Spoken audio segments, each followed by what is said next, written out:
Selamat pagi, Bu. Selamat pagi, Dok. Ini dengan Ibu siapa dan anjingnya siapa ya? Saya Ibu Denis, anjingnya anjing Ciko. Oh, Ciko ini usianya berapa ya, Bu? Usianya sudah 2 tahun. 2 tahun. Iya. Ciko sendiri betina atau jantan? Jantan. Jantan. Iya. Jadi untuk Ciko ini keluhannya apa, Bu? Ini, Dok, akhir-akhir ini Ciko batuk-batuk terus. Kalau untuk batuknya sendiri, apakah ada darah yang keluar atau ada dahaknya atau bagaimana ya? Untuk darah nggak ada sih, cuman ada batuk kering aja. Oke, batuk kering ya? Iya. Jadi sudah berapa lama ya, Bu, untuk gejalanya ini? Gejalanya sudah sekitar 3 hari ya, Dok? 3 hari? Iya. Kemudian untuk gejala lain seperti bersin atau hidung berair benar ada atau tidak? Iya, kalau bersin lumayan sering, terus ke ingusnya itu juga sering keluar, Dok.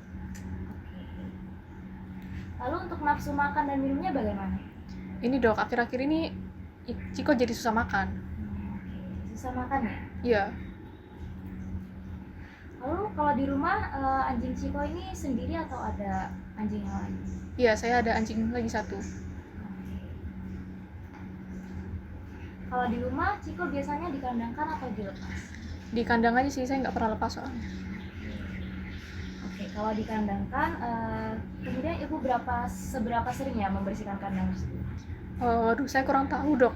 Soalnya saya jarang di rumah, jadi saya serahkan ke pembantu. Kalau untuk anjing Ciko ini vaksinasinya apakah sudah lengkap? Kebetulan anjing ini saya dikasih sama tetangga, Dok. Jadi untuk riwayat vaksinnya saya kurang tahu. Baik, terima kasih ya Ibu. Untuk keluhannya saya tanggung terlebih dahulu. Untuk selanjutnya bisa dilanjutkan pemeriksaan lebih lanjut. Oh iya, makasih ya, Dok. Terima kasih, Bu.